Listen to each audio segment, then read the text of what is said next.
Amigas e amigos, Basilcast de novo aqui, ó, firmes e fortes, obedecendo toda semana, gravando conteúdo que a gente julga que é importante e relevante para a vida de vocês, né? O que a gente quer é compartilhar conhecimento de qualidade. E eu tô aprendendo a fazer isso, na verdade. Eu vou ver se eu faço direito agora. Já eu vou falar da nossa convidada, mas eu vou ver se eu faço direito isso agora. Dá aquele joinha, né? Ou como dizem os youtubers, esmaga aquele like, segue o canal Barueri, segue Basilcast. Ajuda nós a entender, ver se isso que a gente faz realmente tem valor, tem relevância para a vida de vocês. E hoje a gente vai dar continuidade num tema que a gente publicou na semana passada, que está relacionado à educação. E a gente falou muito da educação de base, dos desafios para o século XXI da educação de base. Eu sou Eduardo Mendonça, sou CEO da Base1. A Base1 originalmente é uma empresa de tecnologia da informação, mas a gente gosta de compartilhar conhecimento, inclusive daqui a pouco eu puxo o jabá. Mas antes do jabá eu vou apresentar minha convidada, Eleuze Mendonça. Mais uma vez, bem-vinda, muito obrigado pelo convite. E antes que me perguntem de novo, sim, ela é minha irmã. Ela é fundadora da Associação Brasileira de Endometriose. Ela trouxe luz a esse tema na década de 90, tão importante para as mulheres.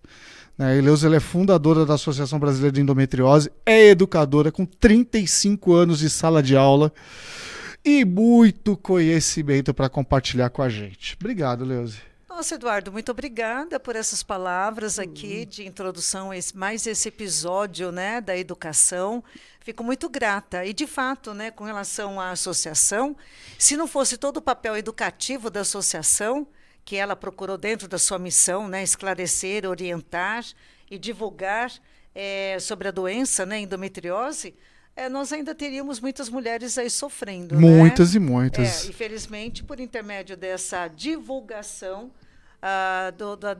do papel, né, da associação em esclarecer mais e melhor sobre o que é a endometriose, buscar o atendimento correto, isso favoreceu e encurtou, inclusive, até o acesso do tratamento para muitas dessas mulheres que sofriam com fortes dores e não sabiam, né, do que efetivamente se tratava. Do que se tratava, Daí, sim. mais uma vez, o papel da educação e da tecnologia, né, porque foi por intermédio dessa comunicação, até mesmo à distância, que eu consegui atingir muitas mulheres. Isso é muito legal. Fica o obrigado da sociedade para você que trouxe luz a esse tema, e hoje a endometriose só é conhecida do jeito que ela é, graças ao seu trabalho que iniciou lá na década de 90, como você falou. Estimulou também muitos profissionais da saúde no caso, dar continuidade, né, à ginecologia e estudar melhor a endometriose. Boa! E pegando exatamente essa viés do compartilhar conhecimento e dando continuidade que a gente gravou na semana passada e já publicou, inclusive, EP37, está lá, Educação, Desafios para o Século XXI. A gente vai trazer um pouco dessa pitada de tecnologia para o mundo educacional, né? Então, porque a gente não pode deixar de lembrar que a Base1 originalmente é uma empresa de TI, tecnologia da informação. Lógico que a gente gosta de trazer assuntos diversos, mas sempre puxar essa viés da tecnologia que está tão evidente hoje em dia é importante. Certíssimo. Vamos falar do EAD. É claro, e inclusive um dos desafios, né, da educação para o século XXI é justamente esse, né, da tecnologia. E eu vejo assim, é claro, nós tivemos toda uma evolução da educação à distância, tem toda uma história atrás da educação à distância, porém nós temos hoje um marco divisório da educação à distância, que foi a pandemia. Sim, não tenha dúvida. Então, não podemos ignorar esse fato que ainda está aí, no caso, em evidência, e que divide efetivamente a educação antes e pós-pandemia. Pós-pandemia, você sabe. E aí, no caso, a tecnologia e a educação à distância se mostram como evidentes dentro desse cenário, desse panorama da educação. Perfeito, perfeito. E vou te dizer, essa coisa do EAD, do ensino à distância, É antigo já, viu? Muito antigo, É Eduardo, antigo. muito antigo. Eu tive experiências de EAD, porque dentro da minha carreira profissional, eu comecei a viajar muito cedo. Né? Desde os 20 anos eu decidi enveredar para a área de infraestrutura de tecnologia da informação, que me fez trabalhar em projetos onde eu tinha que viajar.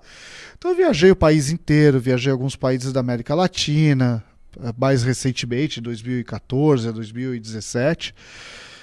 E o ensino presencial para mim era impossível. Eu viajava, ficava 15, 20 dias fora, era impossível poder participar. E aí veio o EAD, eu me lembro bem dos cursos EAD que eu fiz na ocasião. Usava muito uma plataforma educacional chamada Blackbird, não sei se existe ainda, eu acho que não, porque evoluiu muito. E que hoje existe uma explosão de plataformas educacionais, né, que até foi impulsionada pela pandemia. E eu penso que ainda existem muitos desafios comportamentais e ainda tecnológicos para a gente superar, né? Sim. Existe também aquela questão da credibilidade no que se refere à educação à distância. Boa. Né? A credibilidade... Preconceito do mercado. Exato, preconceito em relação ao que é oferecido, a quem efetivamente se dispõe a participar, né, de um programa de educação à distância. Então, o que você comentou agora, com relação à sua experiência nos idos dos seus 20 anos, né, é a questão da acessibilidade. Você não tinha condições na época de, no caso, cursar uma faculdade, primeiro por falta de tempo, porque você estava numa situação diferente, né, de viagem, de comprometimento, quer dizer, agora, né, 2014, desculpe, né, 2014. Até antes também, mas é por aí. Mas veja bem, a educação à distância, ao mesmo tempo em que ela, de repente, mostra, né, ou tem uma visão, as pessoas têm uma visão de que, de repente, eu levo numa boa. Cuidado, porque ela exige muito. Ela exige a determinação desse aluno, desse educando. E eu procurei selecionar aqui quais são as vantagens de se fazer uma educação à distância e qual o perfil do aluno, que é esperado desse aluno que se submete, que escolhe fazer uma educação à distância. Porque ela não faz mágica, né? Não, a de pessoa forma precisa alguma. se comprometer com o conteúdo que ela está adquirindo, ela tem que organizar o seu tempo, são tantos temas. Exato, olha, você tocou já numa característica, né? Digamos assim, em uma característica do educando, que é ser organizado, que é a organização. Ele precisa ser prioritariamente disciplinado, ter disciplina, comprometimento. A disciplina está associada ao comprometimento. Precisa ser organizado dentro das suas atividades, dentro daqueles módulos aos quais ele deverá cumprir dentro daquele cronograma, né, do tempo. E outra coisa, Eduardo, ele precisa ser determinado, ele ou ela, né, precisa ser determinado. É esse o curso que eu quero fazer? Ter determinação. E junto com a determinação é ter foco, não desvirtuar de nada. Porque uma coisa que a educação à distância favorece é o fato do local onde você poderá assistir às aulas. Então, não confundir o local que você está assistindo a aula com a facilidade que o local te oferece. Eu estou fazendo em casa, então, de repente, eu estou cansada, eu desligo agora, volto depois, eu vou lá fazer uma pipoquinha, eu vou lá... Cuidado, tem que ter foco, determinação, persistência e fazer o curso com seriedade, né? Persistência e consistência. Persistência e consistência, e, portanto, ser dedicado e focado.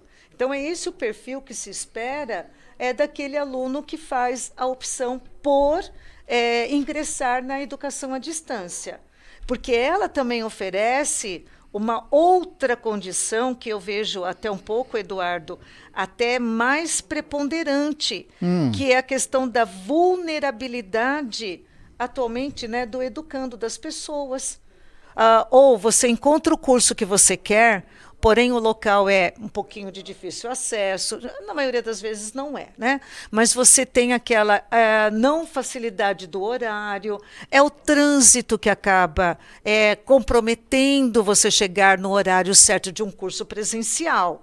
Né? Então, essa questão da vulnerabilidade do educando pode levá-lo a optar por cursar um curso à distância. Eu acho interessante isso, e aqui eu vou fazer um paralelo rápido, até conversando com uma pessoa que me trouxe uma informação até curiosa, no mínimo. Mas isso reflete muito ao que é o comportamento das pessoas como sociedade no geral. E a gente percebe isso no reflexo do trânsito. O trânsito voltou a ser o que era antes da pandemia. Congestionamento, você leva 1h30, 2 horas de deslocamento para qualquer lugar. Isso é super insalubre, é um tempo precioso que é gasto para nada. Só para você se deslocar do ponto A para o ponto B. Ok, que existem realmente profissões, trabalhos que exigem a presença do trabalhador. Mas hoje, dada a enxurrada tecnológica que a gente está vivendo e tanta acessibilidade tecnológica, é muito possível você, inclusive com profissões novas, até uma convidada nossa que sempre fala que o emprego está mudando de lugar e é justamente por essa facilitação tecnológica, dessa digitalização das profissões, as pessoas poderem usar os seus tempos de maneira mais nobre. E assim... organizar melhor o dia, aproveitar melhor o dia com base nessa dinâmica de conteúdo, de conhecimento, de aprimoramento. Mas o que eu ouvi é assim, as pessoas buscando realmente se deslocar. É engraçado isso, as pessoas buscando ir para a rua, buscando trânsito, buscando gastar tempo, buscando ficar sei lá. Eu saio de casa uma vez por semana só pra vir pro canal Barueri, viu? Então, eu moro a 3 km daqui só. Veja só, é um comportamento um pouco incoerente, né? Na medida em que eu estou levantando essas questões da vulnerabilidade, exato. Né, do indivíduo estar aí sujeito a sofrer algum tipo de consequência que pode levar a uma lesão, né, mínima, leve ou grave, ele acaba optando por querer, né, se submeter a isso, enfrentar o trânsito e a questão do estresse com relação ao horário, tem que chegar naquele horário para cursar, né, a faculdade ou aquele curso técnico. E tem uma outra questão também que se coloca muito com relação à educação à distância, mas que não tem muito fundamento não, que é o fato de você ficar isolado. Não fica isolado. Não. Porque hoje nós temos tantas plataformas em que a interação ela também se faz presente. Não tenha dúvida. Então, essa questão, assim, esse mito de falar, não, educação à distância, eu vou ficar isolado, eu sozinho ou sozinha, né? Não é, porque a tecnologia, no caso, né, ela evoluiu tanto e ela veio para, inclusive, amenizar essa questão da educação à distância. Então, eu, particularmente, agora vou colocar a minha opinião em relação à educação à distância, eu vejo com algo assim muito promissor. E é um segmento dentro da educação que está crescendo muito, principalmente agora com essa questão da pandemia, né? Não tenho dúvida. Está crescendo muito. Eu acho que nós temos sim que dar credibilidade, seguir o padrão, seguir o protocolo, porque existem leis, existem decretos-lei que regulamentam o ensino à distância. Então, se você interessado em cursar uma faculdade de graduação, depois nós vamos também abordar sobre isso, né? Faça uma avaliação, uma verificação junto aos órgãos reguladores, né? No caso aí o MEC, que é o Ministério da Educação e Cultura, está tudo aparelhado para aprovar ou não a legitimidade de um curso à distância. Então, tomando esses cuidados, você se sentirá muito mais seguro em fazer aquele curso que, de repente, você escolheu, você optou e ao qual você deverá levá-lo até o final, até o seu termo. Né? E a gente pode explorar um pouquinho os formatos de cursos livres, os extractos sensus da vida. A graduação, a graduação. Os técnicos. Eu acho que a gente passou um pouquinho sobre o compromisso do estudante, que realmente ele precisa estar organizado, precisa estar decidido. Da mesma forma que ele tem flexibilidade de começar um curso e de repente falar, pô, não é bem isso que eu quero, eu vou trocar de curso. E ele tem essa flexibilidade, essa versatilidade, a partir do momento que ele decide por um tipo de competência, ele tem que se dedicar e se organizar. Então a gente fala do compromisso do estudante com relação a isso para poder aproveitar o conteúdo que está sendo gerado. A gente está passando também sobre o aproveitamento do formato digital, porque o EAD em si, hoje, com uma explosão de plataformas educacionais, inclusive, ó, hashtag já fica aqui, ó, tem uma marquinha ali, ó, na TV para vocês verem, Base 1 Academy, já vamos começar a lançar, vai ter muita coisa boa lá para vocês aproveitarem de conhecimento e conteúdo. Mas não só esse formato de plataforma, mas muito se fala, por exemplo, do ambiente imersivo, mesmo digital imersivo, que é o metaverso. Então você não está sozinho. Você está lá na sua casa, mas você vai estar ambientado virtualmente numa sala com outras pessoas, e não existem só cursos gravados, viu? Existem cursos de EAD onde o professor marca a hora e o dia e é online real time. Isso. Ele é naquele momento que está acontecendo. Se você não entrar, você perdeu. Quer dizer, depois você pode ver o conteúdo gravado, mas existe o conteúdo que está sendo transmitido em real time, para que você possa tirar suas dúvidas naquele momento, possa interagir com o professor. E isso faz parte dessa experiência digital, desse ambiente imersivo.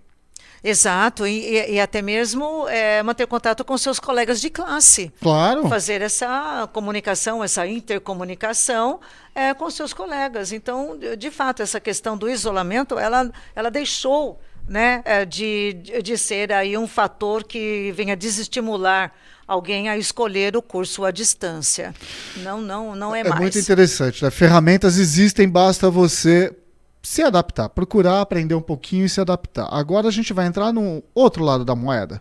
Eu não sei, o seu roteiro, a sua adaptação, aí o seu script. Tá. Mas, não, mas aqui veio um ponto interessante, que a gente sempre fala do educando, Sim. né, do estudante que tem que ter compromisso, tem que estar organizado, tem que estar focado naquele conteúdo, tem que desenvolver as suas atividades. Existem várias técnicas dentro das plataformas, gamificação para motivação do aluno e uma série de outros componentes. Mas o corpo docente, porque aí a gente tem formas de cursos. A gente tem cursos livres, né? Ou seja, qualquer pessoa que tenha um conhecimento numa determinada competência, numa determinada área, fala, eu vou gravar, o Edu vai lá, vai editar e vai colocar lá na plataforma dele, e eu estou compartilhando aquele conhecimento. Certo. Beleza. Mas quando a gente fala de um curso regular, que tem as matérias, tem toda a estruturação de...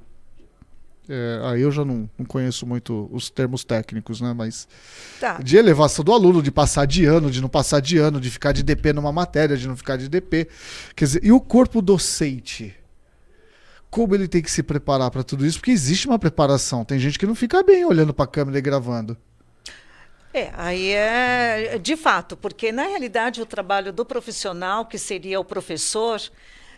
voltamos na questão anterior de um dos desafios, né, da educação, que é o professor como mediador, como orientador. Boa. Ele, na modalidade ensino à distância, ele continua sendo o professor, o mediador, o orientador, e ele também recebe a denominação de tutor. Então, aquele aluno, aquele educando, ele passa a ser, assim, um tutorado do professor. Então, o professor tem que acompanhá-lo, e é isso que você comentou. Porque você, aí no caso, remeteu a questão assim, da avaliação, porque cada etapa, no caso, cada módulo, que apresenta aquele grau de dificuldade dentro daquela habilidade. O aluno, é claro, ele vai se submeter a uma avaliação. Sim. E aí é que reside uma questão interessante, Eduardo, que eu nem chamaria isso de híbrido, mas alguns cursos que são à distância, para o momento da avaliação, eles preferem que o aluno esteja presente para fazer a avaliação. Legal, interessante. Então, existe de repente, isso pode estar determinado no regulamento do curso que aquele aluno escolheu. Então, ele precisa ficar bem atento nas regras, né, do curso, porque os módulos eles estão disponíveis, como o Eduardo comentou, podem ficar ali um certo período, porque eu também já vi cursos em que alguns módulos eles ficam por um tempo. Se o aluno não, olha aí, está vendo a organização e a disciplina?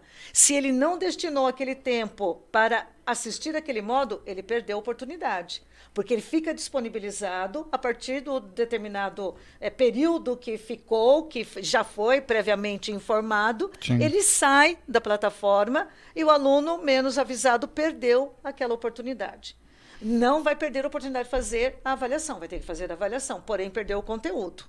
Tá? Então, existe também essa possibilidade. Agora, tem outros que, no caso, tem um módulo, cada módulo tem a sua avaliação. A avaliação também pode ser na modalidade online, não presencial, e à distância. 100% à distância. 100% à distância. Então, isso existe regulamentação específica. E cabe, portanto, a cada curso determinar o seu regulamento, aprovado, portanto, pelo MEC.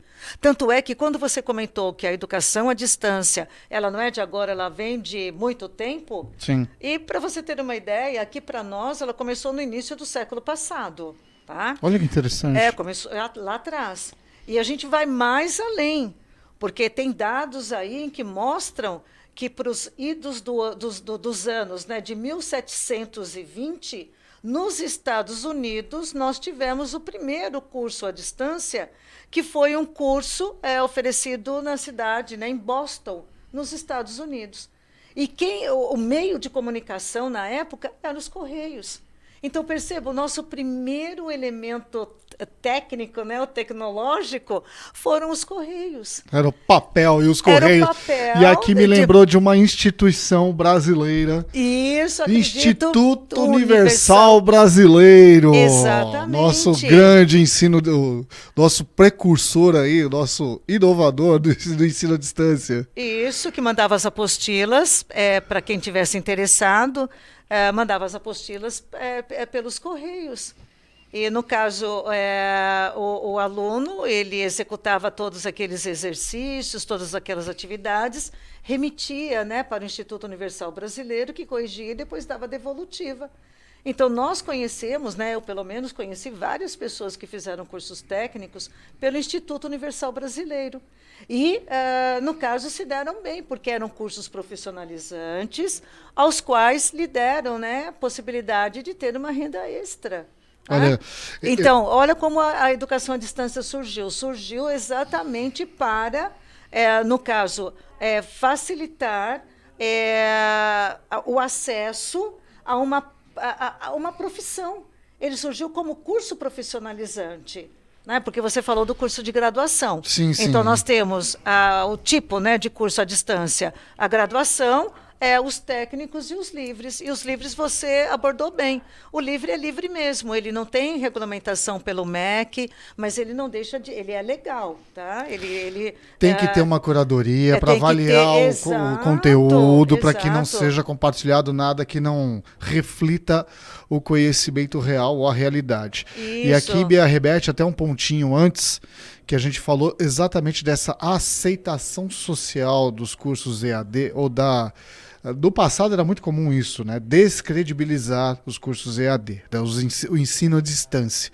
Eu acho que isso vai muito do imaginário coletivo, ou seja, pessoas que colocaram na cabeça que instituições de ensino X, A, B, C, sólidas ou não sólidas, físicas, as que realmente traziam luz ao conhecimento das pessoas, né? E na verdade não tem nada a ver, né? Quem traz luz ao conhecimento das pessoas são as próprias pessoas através de direcionamentos, ou como você disse, orientação, mediação e tutoria. Exato. E daí, voltando ao que você havia perguntado sobre o papel do professor, na educação à distância, ele não deixa de ter os mesmos comprometimentos que um professor do ensino presencial tem, da educação presencial tem. Boa. Ele faz o plano de aula, ele monta todos os módulos, ele prepara a sua aula. E aí, no caso, como você bem colocou, né, ele estará diante de um aparato tecnológico onde ele vai apresentar a aula dele. E por intermédio até de de uma tela PowerPoint mostrando, explicando. Sim, sim. E às vezes pode deixar até o profissional um pouco mais à vontade, porque de repente ele não tem aquela sala que fica no burburinho, incomodando um pouco, atrapalhando o raciocínio dele. Ele ali ele tem aquela explicação fluida, ele vai explicando, vai passando o conteúdo, vai mostrando, vai esclarecendo mais aqueles tópicos que ele colocou. Então, essa apresentação ou essa gravação que depois fica disponibilizada, às vezes acaba sendo até mais tranquila para o profissional.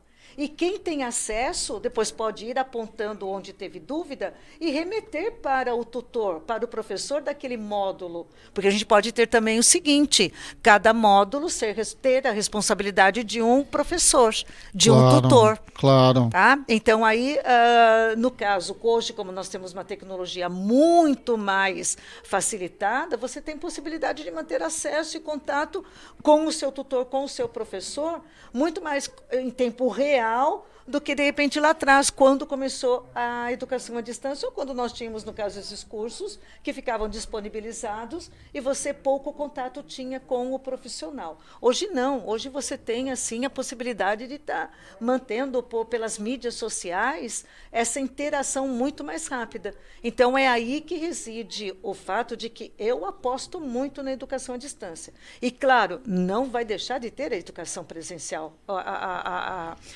na modalidade, né, presencial. Ela jamais deixará de existir. E, aliás, tem cursos que nem merecem a educação à distância, que precisam obrigatoriamente do aluno, né, presencial. Precisa tá? de manipulação, né?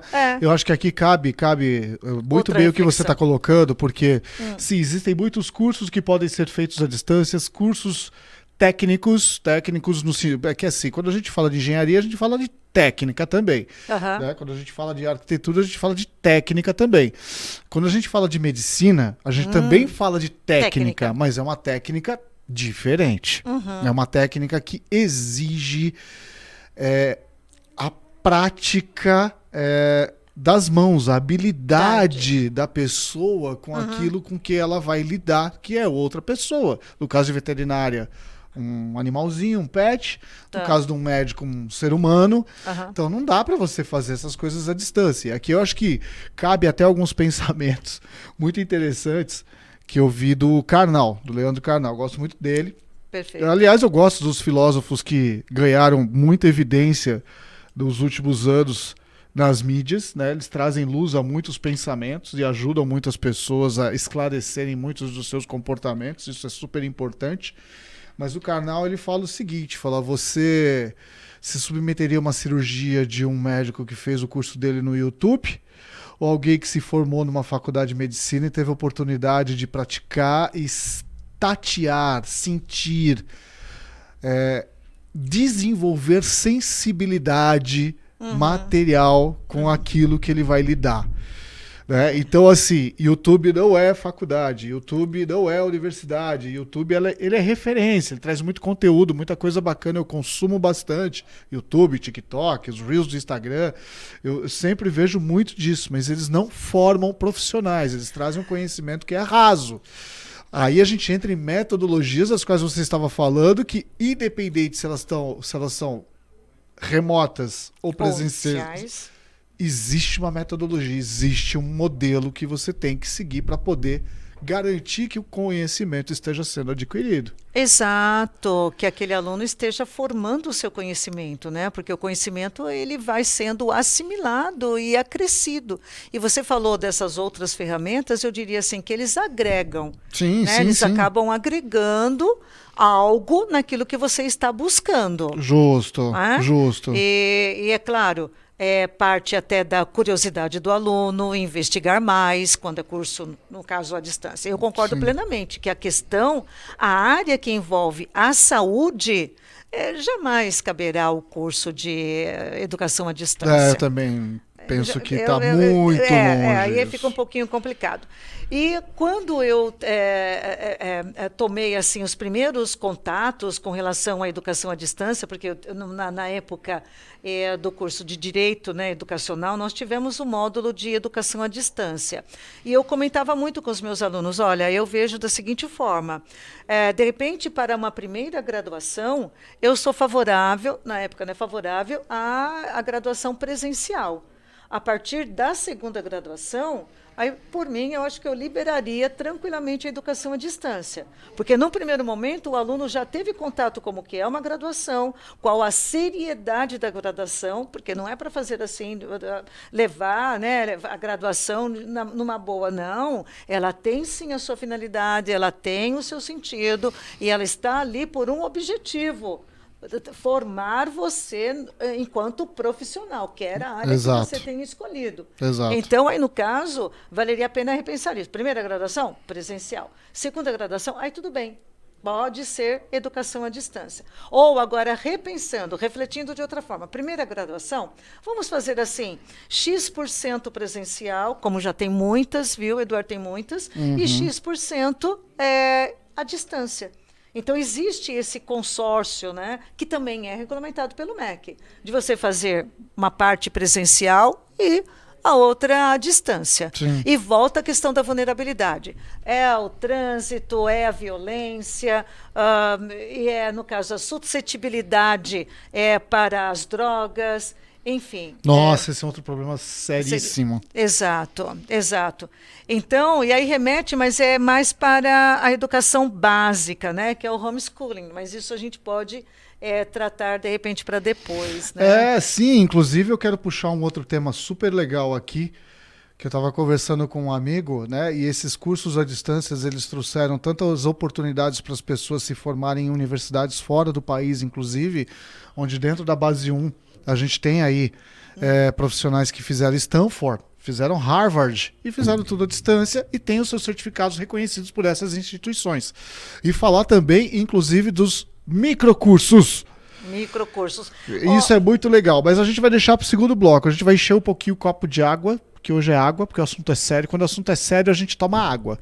Quando o assunto é mais divertido, a gente traz vinho, traz cerveja. A gente abusa. Tá certo. Mas, amigas e amigos, fiquem com a gente.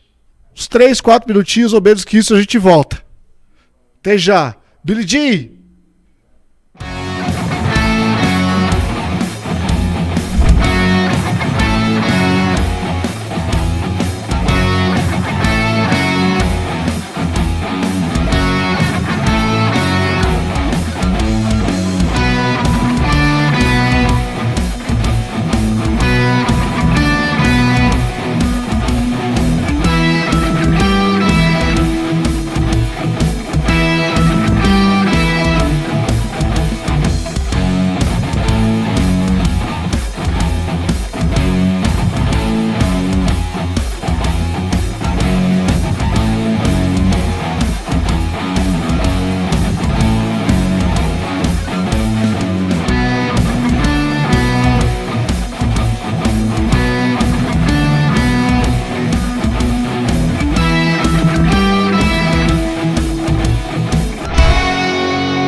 Visão Total Vistoria Veicular, empresa de vistoria credenciada pelo Detran, vistoria de transferência, vistoria garantida, vistoria cautelar e vistoria prévia. Visão Total Vistoria Veicular, 4382-1112, 4382-1112. Visão Total Vistoria Veicular, Avenida Itaqui, número 842, no Jardim Belval, próximo ao estádio do Arena Barueri.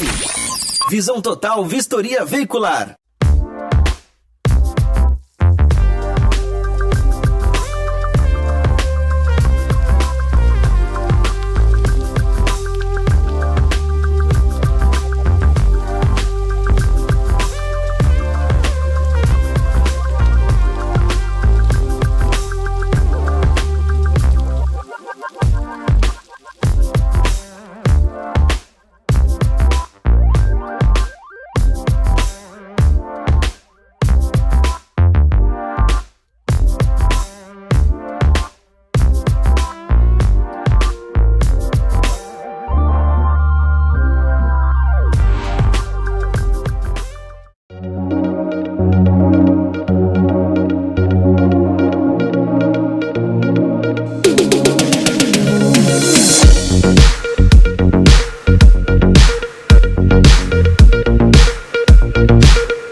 e aproveitar e já tomar o meu açaí. Bom, gente, e aqui na Ashers tem uma variedade de self-service e aqui tem diversos sabores de sorvete. Então você pode se deliciar e ficar com água na boca igual eu estou.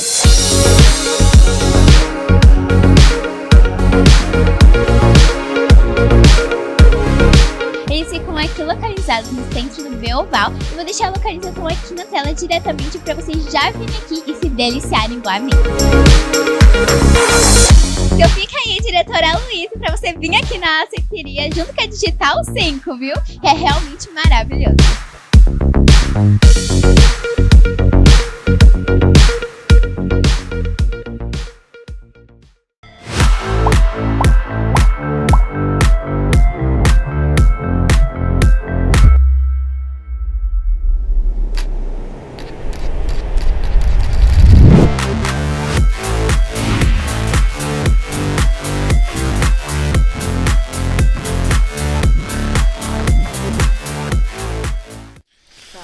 Amigas e amigos, Base 1 Cast voltando desse segundo bloco. Aquele joinha, canal Barueri, Base 1 Cast, as redes sociais todas aí que serão compartilhadas depois. Eu sempre esqueço disso, viu, Sofia? Desculpa. Sofia fica me cobrando ali, fala das redes sociais, pô, eu vou falar. É que eu não sou youtuber de profissão, que aliás essa é uma outra profissão que daqui a pouco vai ganhar um curso universitário.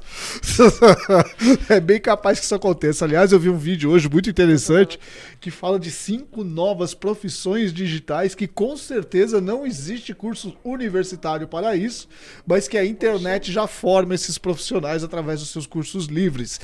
E aqui eu quero trazer uma pequena provocação. Né, que a gente vai dar andamento, vai dar sequência do que a gente estava falando naturalmente, mas do primeiro bloco eu deixei uma puxada para os microcursos, que já é uma realidade lá fora, né?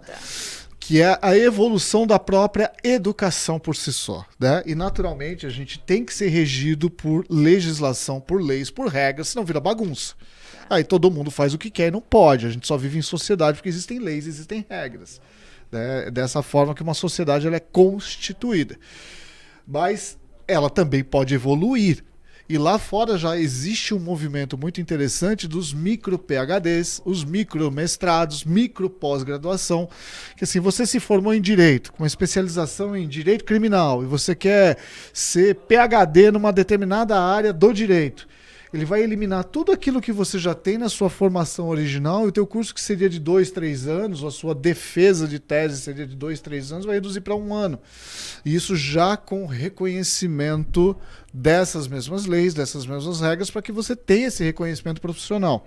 Então eu acho que a educação está passando também por um processo de transformação. Mas o processo de transformação ele só é possível se as pessoas se permitirem.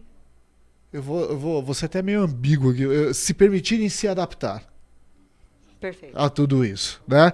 Mas eu só queria colocar isso porque existe realmente uma explosão das plataformas educacionais, mas a gente não pode deixar de pensar em metodologia, em curadoria, em tutoria, em orientação, que é tudo isso que você estava trazendo no outro bloco. Exato. E é justamente para não deixar esse aluno se sentir isolado, desamparado. E aí, no caso, vem essa questão dessa orientação e dessa mediação. Sim. E o que você está se referindo em relação a essa especialização depois da graduação, existe, né, o mestrado acadêmico e o mestrado profissionalizante. E o mestrado profissionalizante é justamente para, não digo nem encurtar o mestrado acadêmico, mas é aquele mestrado em que vai aprimorar o conhecimento daquele graduando Sim. naquela área que ele escolheu. Então, existe já essa vertente. Certo. Agora, você trouxe aqui uma realidade que é esse mestrado profissionalizante, ou esses microcursos, né, já moldando aquele profissional, mas na modalidade educação à distância. Sim. E isso facilita e muito, porque no bloco, não no bloco anterior, mas no outro programa, quando nós aqui apresentamos, né, no outro episódio. Isso, os desafios da educação. O maior desafio da educação é o aprimoramento, é como preparar esse indivíduo para o mercado de trabalho. Porque a gente demora muito tempo, a educação, Então, todas essas técnicas, e que elas agora estão se moldando numa nova metodologia, numa nova formatação, é justamente para isso, para encurtar esse tempo e dar oportunidade para que este indivíduo, este aluno, tenha o seu aprimoramento naquilo que ele escolheu. E, portanto, ele saia preparado para o mercado de trabalho, que é, na realidade, um dos focos da educação. Porque você prepara o educando, você prepara o aluno para exercer uma atividade que renda, que tenha rendimento para ele e que traga, inclusive, benefícios para o país. Óbvio, é isso. Sim, gerar riqueza, gerar valor através do conhecimento. Gerar riqueza e gerar valor. Então, é esse o objetivo básico, e está, inclusive, regulamentado na lei básica, que é a LDB, né? A Lei de Diretrizes e Bases da Educação Nacional, de 1996, a Lei 93/94. E ela tem, inclusive, no seu artigo 80, a regra para a educação à distância. Então, vejam, lá nessa LDB de 96, já regulamenta. E o MEC, com o passar do tempo, isso no século passado, lá na década de 50, e até mesmo 50, 60, regulamentou, inclusive criou o Sistema Nacional de Educação à Distância. Então, existe todo um aparato jurídico-legal que venha a regulamentar a educação à distância. E eu concordo plenamente no que você comentou, Eduardo, que a tecnologia ela está evoluindo, avançando tanto, que, de repente, o nosso processo jurídico não acompanha essa velocidade da tecnologia. O que nós precisamos é que, de repente, tem que ter uma lei que regulamente, ok, mas até você ter aprovação e montar a comissão que vai analisar e passar pela Comissão de Justiça, chegar para o presidente sancionar, voltar, passa pelo Senado, vai para o presidente e volta para ser publicado. Olha que caminho tortuoso vai. Nossa, mais de ano. E o que a gente precisa é que isso daí seja rápido. O que eu vi nos últimos 2 anos de explosão de plataformas educacionais, com certeza o MEC e nenhum outro governo conseguiria se adaptar no mínimo em 10 anos. É lamentável. Então, até valeria, de repente, uma análise mais detalhada junto ao INEP, que é o Instituto Nacional de Pesquisas Educacionais, professor Anísio Teixeira, né, de verificar essa questão, né, de acompanhar, porque o mundo está acelerado. E você trouxe também uma coisa muito interessante. Quantos brasileiros estão fazendo pós-graduação em outros países, na modalidade à distância, Sim, super importante. onde aí, no caso, só tem uma exigência, né? A avaliação, ela deve ser presencial, mas isso não acontece todo mês. Eles estipulam a cada 3, 4 meses, por uma questão de deslocamento. Vai para a Espanha, então daqui 4 meses, ou vai, como eu já vi vários colegas fazendo aqui, em faculdades no Uruguai, no Paraguai, oferecem cursos à distância, fazendo mestrado, a cada 4 meses se dirigem lá para fazer as provas. Ok. E depois diria mais, viu? Acesso a Harvard, a Stanford, isso também é realidade hoje. Também. E, no caso, além da prova ser presencial, a apresentação depois da sua tese. Então, ela tem que também ser presencial. Mas esse, aí, no caso, é um detalhe, né? O que a gente precisa é agilizar, agilidade, colocar isso cada vez mais movimentando. Porque, olha, uma coisa que durante os meus apontamentos aqui, eu escrevi o seguinte, que a educação à distância, ela aproxima o cidadão da educação.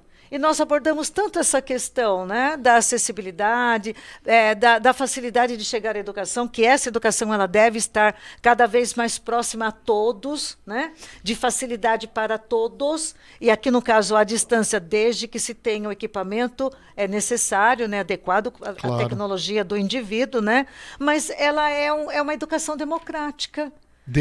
Democrática, porque veja só, tem uma vantagem na educação à distância que é com relação ao custo-benefício.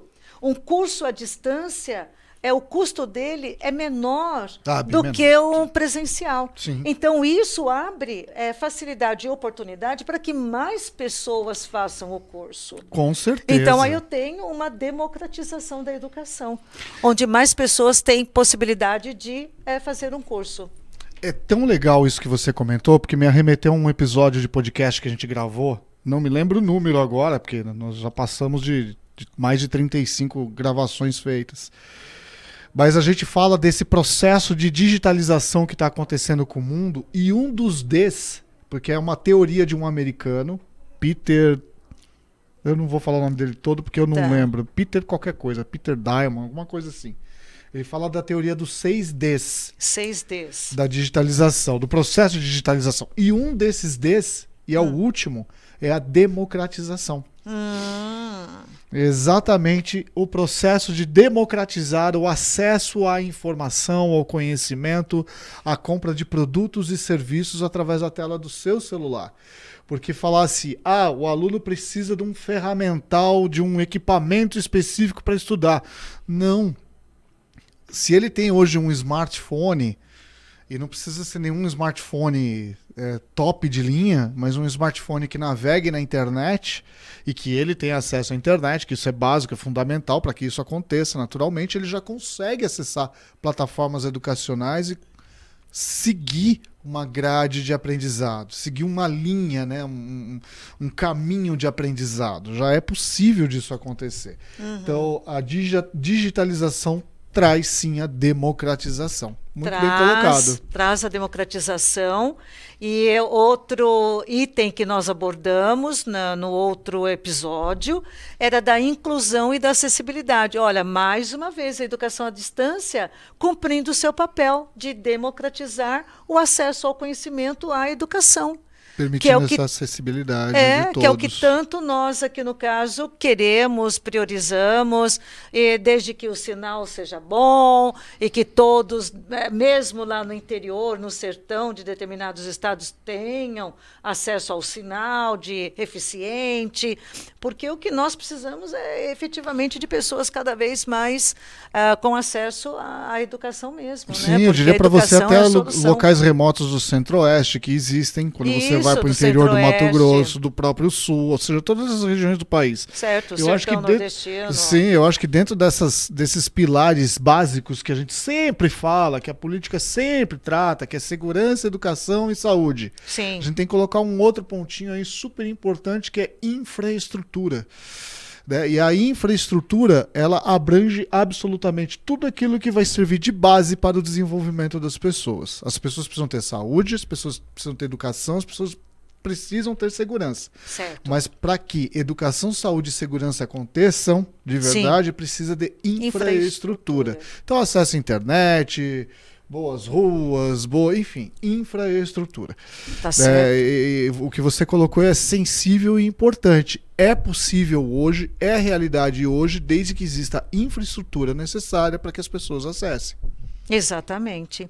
E olha, é interessante, né? Porque vários colegas assistiram o programa anterior e uma das solicitações foi justamente essa, né? De abordar essa questão da classe menos favorecida no que se refere à educação, justamente por essa razão aí. Justo. E que foi a questão da pandemia, né? Quantas pessoas durante a pandemia, por falta de acesso ou não ter essa questão aí do sinal, não ter possibilidade de acompanhar, ficaram à margem do segmento daquele ano. Tanto é que se vislumbra para uma próxima temporada, né, um próximo ano, digamos assim, um decréscimo muito grande no que se refere ao que esse jovem conseguiu assimilar, né, de conteúdo, de conhecimento durante esse período da pandemia.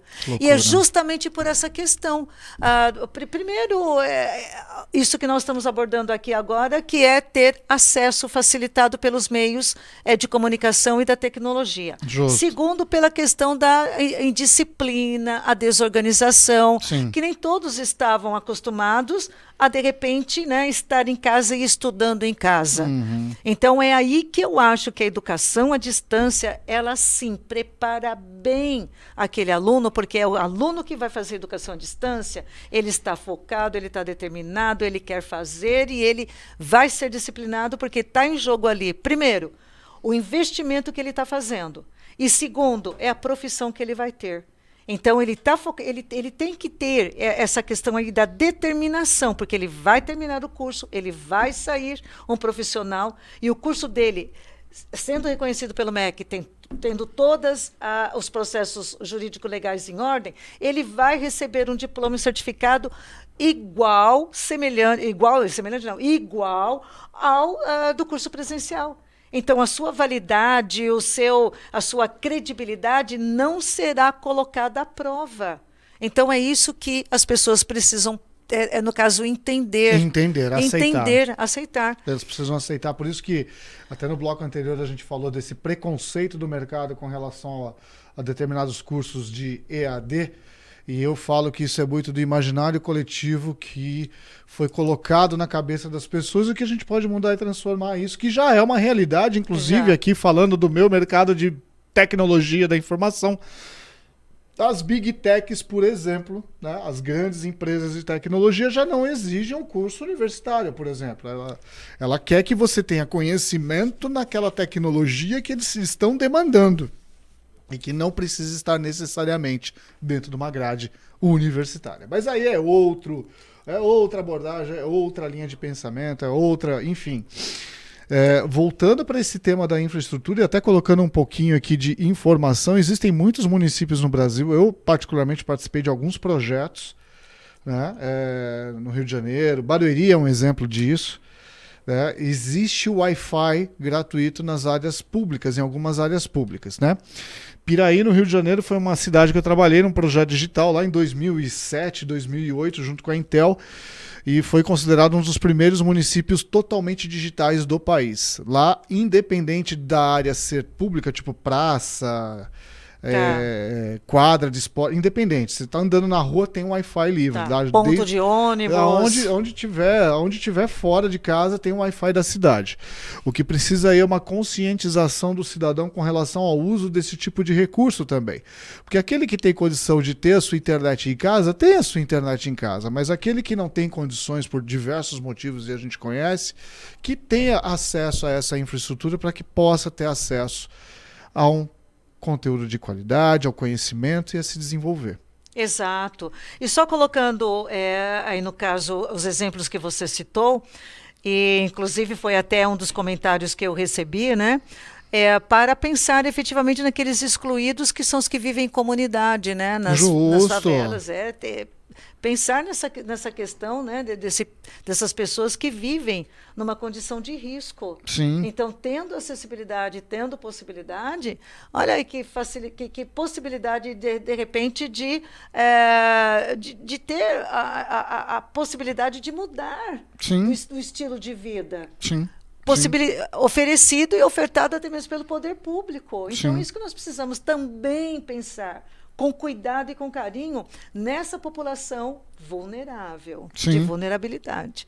E parte dessa questão da infraestrutura, ter acesso às mídias sociais e aos sinais de uma forma generalizada, coletiva, democrática. Democrática, que é um desses 6 Ds dessa teoria desse americano que trata justamente dessa transformação digital que nós estamos vivendo. Leuze, parece que não, mas passa rápido, né? Passa rápido. Poxa vida, passa rápido. Deixa só eu comentar. Eu quero que você faça os seus comentários finais, sim, por favor.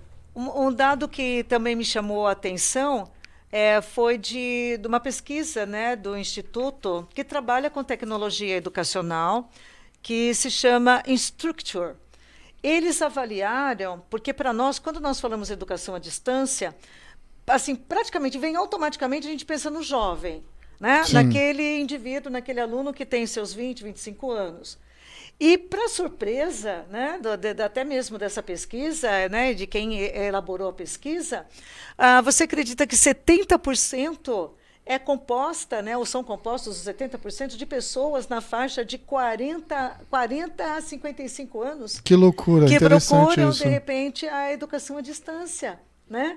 E isso é assim, até louvável e interessante da gente, no caso, avaliar, né, o comportamento dessas pessoas nessa faixa de idade e buscando essa modalidade de ensino. E um outro dado também que chamou a atenção deles é que essas pessoas entrevistadas até sugeriram o seguinte, que de repente a educação à distância poderia ser a prática, o usual. E a educação presencial é ser uma modalidade diferente. E não, de repente, agora o que tem, né? Porque a educação presencial é o normal, é o tradicional. E a educação à distância, ela entra como uma modalidade diferente, né? E para essas pessoas entrevistadas, elas, não, deveria ser o inverso. Então, vejam, é uma questão assim de realmente de credibilidade, aceitabilidade e aquilo que você sentir vontade. Procure, pesquise, avalie e efetivamente faça. Porque nós aqui, no caso, você levantou, né, essa possibilidade dos cursos de graduação. Os cursos de graduação, eles são reconhecidos pelo MEC, tem aí o seu diploma, tem aí, no caso, tem que ser preenchido ou, no caso, correspondido às horas do curso, né? Cada modalidade tem um período aí de tempo, estágios também devem ser regulamentados, o MEC também tem essa possibilidade, o curso técnico, que o Eduardo comentou, tem a questão dos laboratórios, e os laboratórios, eles são, no caso, regulamentados também a questão do estágio. Tá? Olha quanta coisa. Tem muita coisa, eu acho que aqui fica uma mensagem muito importante, muito forte. Né? Metodologia existe, estrutura existe, o que precisa é de disciplina, consistência, persistência e as pessoas entenderem que você vai estudar a sua vida inteira. Eu já defendi isso em outros podcasts. Sim. Eu falo do Long Life Learning. Long Life Learning. Que você vai estudar a vida inteira, isso não vai acabar e os cursos presenciais para aqueles que precisam ser presenciais de fato, como a gente falou, de desenvolvimento da sensibilidade, de outras habilidades. Certo. Como aqueles que podem ser, sim, à distância e formar um profissional tão bem quanto os presenciais já formaram no passado, ou ainda estão formando. Certo. Leuze, obrigado. Nossa, foi uma delícia tratar desse assunto, que eu acho que é extremamente importante, na medida em que nós precisamos, sim, ter uma população mais instruída, com mais conhecimento, né? E a gente vai falar muito mais desse tema. Com certeza, Precisa, muito, porque eu preciso puxar o jabá para o Base 1 Academy, porra. Tá certo. Mais uma vez, obrigado. Eu que agradeço, Eduardo, por essa oportunidade. Amigas e amigos, Base 1 Cast, esmaga aquele joinha, né? Fala, pô, gostei, o papo tá bacana. Billy G, Pedrinho, galera do canal, dá 2 horas pra nós gravar, que a gente fala até 3 se deixar. Não, mas vamos em doses homeopáticas pra não deixar ninguém ansioso ou achar que nunca vai acabar. Que eu já vi uns podcasts de 2 horas. Gente, eu tô na mão de vocês. Super obrigado, viu? Valeu. Tchau. Ó, o joinha. Joinha. Joinha. Você vê? Parece...